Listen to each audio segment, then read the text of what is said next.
रामपुर नाम के एक गांव में आर्यन नाम का एक लड़का रहता था। आर्यन के माँ बाप बचपन में ही गुजर चुके थे।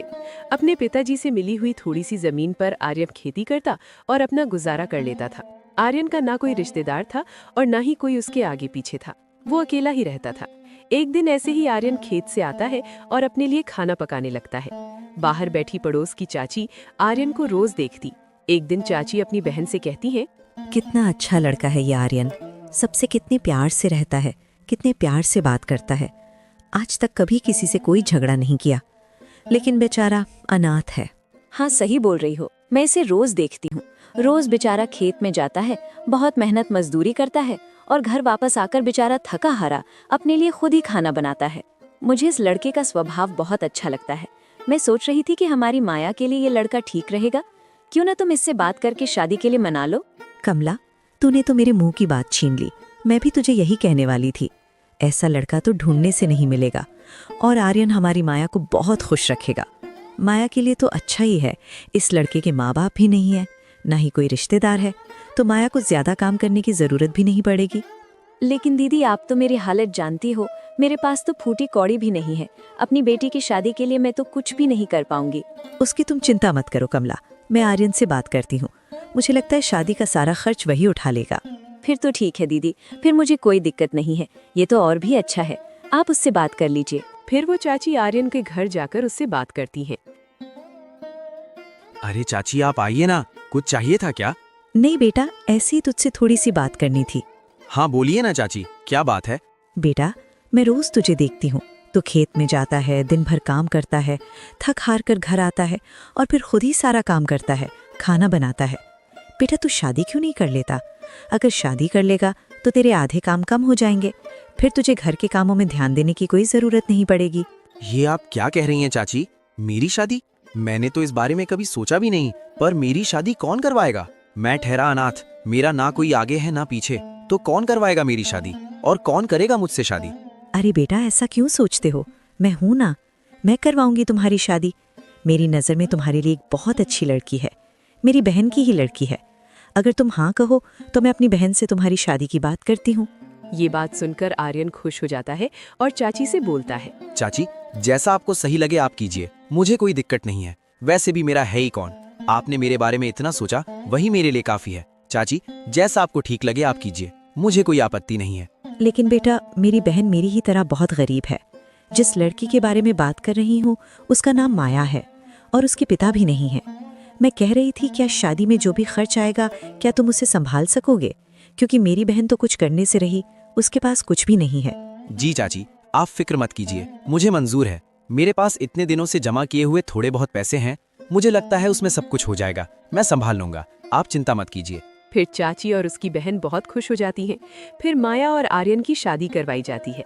शादी के बाद माया आर्यन के घर आ जाती है। माया दिखने में बहुत ही ज्यादा खूबसूरत होती है। इतनी अच्छी पत्नी को पाकर आर्यन बहुत खुश होता है। एक दिन आर्यन का दोस्त विक्रम आता है।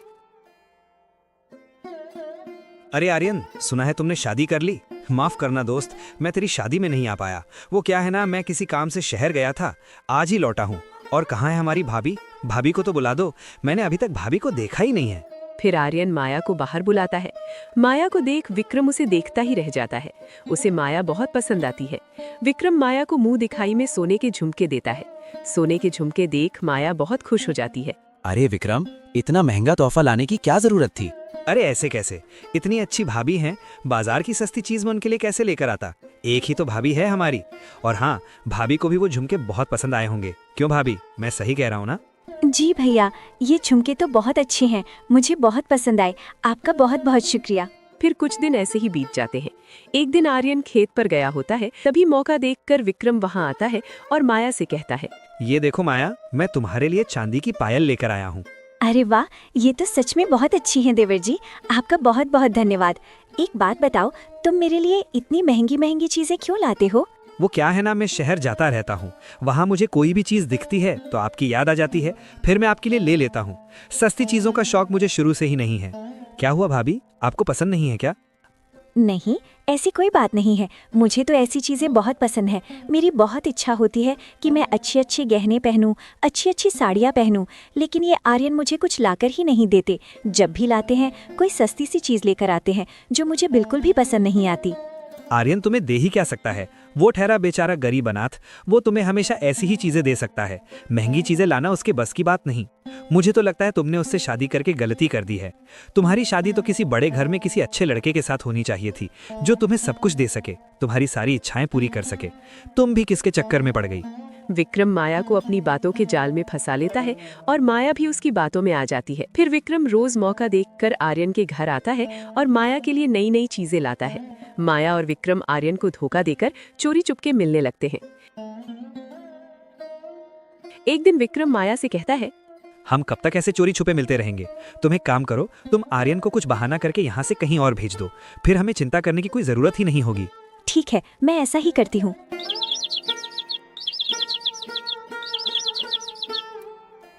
फिर माया एक दिन आर्यन को कहती है, सुनिए जी, आप कब तक ऐसे खेत में काम करते रहेंगे? इस छोटे सी जमीन के टुकड़े में आखिर हमें कितनी सी फसल होती है, उसमें हमारा गुजारा कैसे होगा? अभी तो हम दोनों ही हैं, कल को हमारे बच्चे होंगे, उनका गुजारा कैसे करेंगे? कुछ सोचा है आपने? मैंने शादी से पहले न जाने क्या क्या सोच रखा था, लेकिन वैसा कुछ भी नहीं है।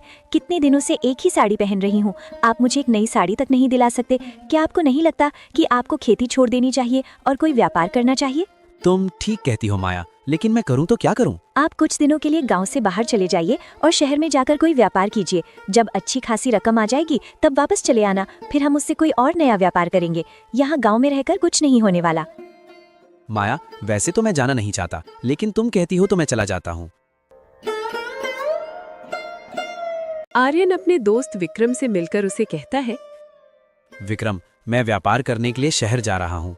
मेरी माया का ख्याल रखना। तू तो जानता है, तेरे अलावा मेरा और कोई दोस्त नहीं। माया को तुम्हारे भरोसे छोड़कर जा रहा हूँ, बस उसे कोई तकलीफ ना होने पाए। उसका ख्याल रखना। तुम्हें जब जब समय मिले इसकी खबर लेते रहना। अरे हाँ दोस्त, ये भी कोई कहने की बात है? तुम बिल्कुल निश्चिंत होकर जाओ, मैं भाभी का बहुत अच्छे से ख्याल रखूंगा। तुम उनकी कोई फिक्र मत करो, जितना जल्दी हो सके उतना जल्दी लौट आना। फिर आर्यन गांव छोड़कर शहर में व्यापार करने चला जाता है। शहर पहुंचते ही आर्यन देखता है कि उसके पैरों की चप्पल फट चुकी है। थोड़ी देर यहाँ वहाँ ढूंढने के बाद उसे एक मोची दिखाई देता है। वो उस मोची के पास जाता है। अरे भाई, मेरी चप्पल फट गई है, क्या तुम इसे सी सकते हो? हाँ हाँ, क्यों नहीं, मेरा तो काम ही यही है। दे दो, मैं ठीक करके देता हूँ। अच्छा भाई, लेकिन कितने पैसे लोगे? अब क्या कहूँ, तुम कुछ दे देना। अच्छा ठीक है। फिर मोची उसकी चप्पल ठीक करके देता है। उसके बाद वो उसे 2 रुपए देता है। अरे ये क्या है, 2 रुपए? आर्यन को लगता है शायद उसने कम पैसे दे दिए, इसलिए वो 5 रुपए देता है। अरे ये क्या, 5 रुपए? अरे भाई, तुमने ही तो कहा था कुछ दे देना। अब तो मैंने दुगना करके दे दिया, फिर भी तुम्हें कम ही लग रहे हैं। आखिर तुम चाहते क्या हो? मैंने तुमसे क्या कहा था कि कुछ दे देना, तो मैं कुछ चाहता हूँ। कुछ का मतलब क्या है? मैं तुम्हें और क्या दे सकता हूँ वो मैं नहीं जानता। मैंने चप्पल सीने के बदले कुछ मांगा था और तुमने हाँ कहा था। अब तुम मुझे कुछ दो। ये सारी बातें सुन आर्यन का सिर चकरा जाता है। उसे कुछ समझ नहीं आता। फिर वहाँ पर एक बूढ़ा आदमी आता है। उसे देख आर्यन उन्हें रोककर कहता है, सुनिए काका, कृपया मेरी मदद कर दीजिए। मैंने इस मोची से अपनी फटी हुई चप्पल सिलवाई थी। बदले में मैंने जब पैसे पूछे तो इसने मुझे कहा कि कुछ दे देना। मुझे भी लगा अपने मन से कुछ रुपए दे दूंगा। अब जब मैं इसे पैसे दे रहा हूँ तो इसे कम ही लग रहे हैं। ये मुझे पैसों के बदले कुछ मांग रहा है। वो बूढ़े काका सारी बातें समझ जाते हैं और आर्यन से कहते हैं, तुम यहाँ नए आए हो? जी काका, मैं अभी अभी गाँव से आया हूँ और यहाँ पहली बार आया हूँ। अच्छा ठीक है, मैं इसे देखता हूँ। सुनो भाई, तुम एक काम करो, तुम्हें कुछ चाहिए ना, तुम मेरे साथ चलो, मैं तुम्हें कुछ देता हूँ। फिर वो बूढ़े काका मोची और आर्यन को अपने घर पर लेकर जाते हैं। उन्हें बाहर ही खड़ा कर घर के अंदर जाकर एक मटके के अंदर थोड़ी दही, कंकड़, मिट्टी, ये सारी चीजें डाल देते हैं और वो मटका लाकर उस मोची को दिखाते हैं। सुनो भाई, एक बात बताओ, इस मटके के अंदर क्या है? इसमें कुछ तो है। अच्छा लो भाई, तो तुम्हें तुम्हारा कुछ मिल गया ना। अब इसे लेकर जाओ और निकलो यहाँ से। मोची का सिर घूम जाता है। तुम अपने आप को बहुत होशियार समझते हो ना। तुमने ही तो कहा कि इसमें कुछ है और तुम्हें कुछ ही चाहिए था, तो अपना कुछ उठाओ और जाओ यहाँ से। मोची की चाल उस पर ही भारी पड़ जाती है। वो सिर झुकाते हुए वहाँ से चला जाता है। उसके जाने के बाद वो बूढ़े काका आर्यन से कहते हैं, देखो बेटा, तुम यहाँ नए आए हो, ये कोई मामूली नगरी नहीं, ठगों की नगरी है। यहाँ तुम्हें बहुत संभाल कर रहना होगा। तुम मुझे शक्ल से तो बहुत सीधे साधे भोले भाले दिख रहे हो। यहाँ सीधे साधे नगों का कोई काम नहीं। तुम्हें यहाँ बहुत होशियारी से रहना पड़ेगा, नहीं तो कदम कदम पर लोग तुम्हें लूटने लगेंगे। यहाँ रहना आसान नहीं बेटा, यहाँ के लोग बहुत शातिर हैं।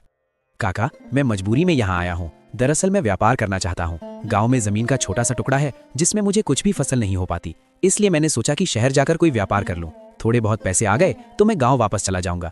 तब तक काका मुझे यहीं रहना होगा। काका, आपका बहुत बहुत शुक्रिया जो आपने उस मोची से मुझे बचा लिया, नहीं तो पता नहीं वो कुछ के बदले मुझसे क्या क्या मांग लेता। मैं तो फंसी गया था। काका, क्या आप मुझ पर एक एहसान और करेंगे? मैं यहाँ किसी को नहीं जानता, अगर हो सके तो मेरे कहीं रहने का इंतजाम कर दीजिए। मैं उसके लिए पैसे देने के लिए भी तैयार हूँ।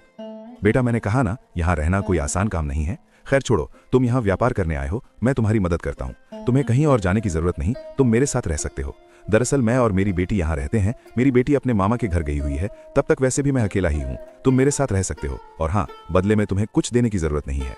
आपका बहुत बहुत धन्यवाद काका। फिर आर्यन वहीं रहकर व्यापार करने लगता है। कम दामों में फल लेकर आता है और ऊंचे दामों में फल बेचने लगता है। उसका व्यापार बहुत अच्छे से चलने लगता है। इस बीच वो माया को खत भी भेजता है। इधर माया और विक्रम उसके भेजे खत का बहुत मजाक उड़ाते हैं। बड़ा आया व्यापार करने वाला, अक्ल नाम की चीज तो उसे है नहीं, वो क्या व्यापार करेगा? और वैसे भी वहां जाके चिल्लर ही कमा रहा होगा, वो मेरे जितना धन कभी नहीं कमा सकता। कुछ भी करे, मैं तो कहता हूँ वो वहीं रह जाए, वापस आने की कोई जरूरत ही नहीं है। वैसे भी अगर वापस आ गया तो हम ऐसे खुलेआम मिल नहीं पाएंगे। दोनों मिलकर आर्यन का बहुत मजाक उड़ाते हैं। ऐसे ही कुछ दिन बीत जाते हैं। एक दिन आर्यन जब फल बेच रहा होता है, तभी वहाँ से एक घोड़े पर सवार आदमी आकर बोलता है, घोड़ा ले लो घोड़ा, 200 रुपए में घोड़ा, सस्ते में घोड़ा ले लो। ये देख आर्यन सोच में पड़ जाता है। अरे वाह, सिर्फ 200 रुपए में घोड़ा! ये आदमी इतना बड़ा घोड़ा 200 रुपए में बेच कर रहा है। ये तो बहुत ही अच्छा सौदा है। मैं एक काम करता हूँ, इससे पहले कोई और ले ले, मैं इस घोड़े को खरीद लेता हूँ। वैसे मुझे व्यापार करने के लिए इस घोड़े की जरूरत पड़ेगी। ऐसा सोचते हुए आर्यन उस घोड़े वाले के पास जाकर कहता है, अरे भाई, ये घोड़ा मुझे चाहिए। ये लो तुम्हारे 200 रुपए और मुझे घोड़ा दे दो। वो घोड़े वाला उसे खिलौने वाला घोड़ा थमा देता है। ये लो तुम्हारा घोड़ा, अब मैं चलता हूँ।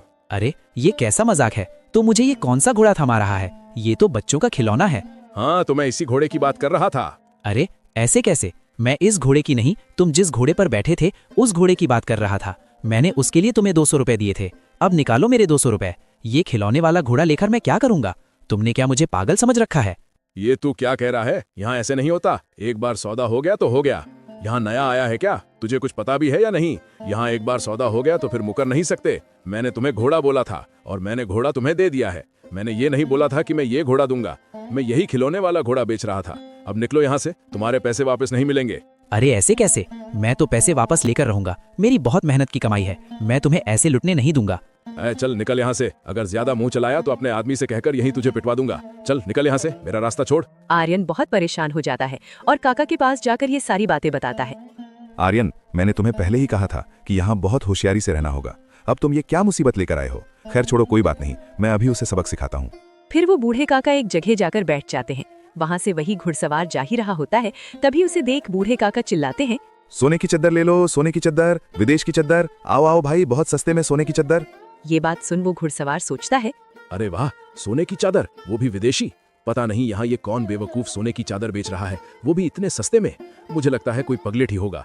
इससे पहले कोई इसे खरीदे, मैं ही इसे खरीद लेता हूँ। सोने की चादर अगर मेरे पास आ गई तो मैं तो बहुत अमीर बन जाऊंगा। ये सोच वो आदमी काका के पास जाता है। अरे ओ चाचा, वो सोने की चादर मुझे दे दो, मुझे चाहिए। अच्छा ठीक है भाई, लाओ 1000 रुपए और सोने की चादर ले लो। वो घुड़सवार काका को 1000 रुपए दे देता है। फिर काका उसे एक साधारण चादर देते हैं। अरे ये क्या, इसमें सोना कहाँ है? ये तो कोई साधारण चादर है। सोना? ये तुम क्या कह रहे हो? मैं सोना थोड़ी बेच रहा हूँ, मैं तो चादर बेच रहा हूँ, और वो भी सोने की। ए बूढ़े, तू मुझे बेवकूफ मत बना। तूने बोला था सोने की चादर, अब बता इसमें सोना किधर है? मेरे पैसे वापस कर। अरे ऐसे कैसे? यहाँ एक बार सौदा हो गया तो फिर तुम मुकर नहीं सकते। और हाँ, मैंने तुझे कब बोला था कि मैं तुझे सोना दूंगा? मैंने तो सोने की चादर कहा था, जो सोते वक्त काम आती है, और ये चादर सोने के लिए ही है। तुम बेवकूफ हो क्या? ये सारी बातें सुन उस घुड़सवार का सिर चकरा जाता है और वो वहाँ से चला जाता है। वाह काका, आपकी बुद्धि का जवाब नहीं, आपने उसे बहुत अच्छा सबक सिखाया। आर्यन, मैंने तुम्हें कितनी बार कहा है कि तुम इतने सीधे साधे मत रहो, यहाँ तुम्हें होशियारी दिखानी होगी। ऐसे ही कुछ दिन बीत जाते हैं।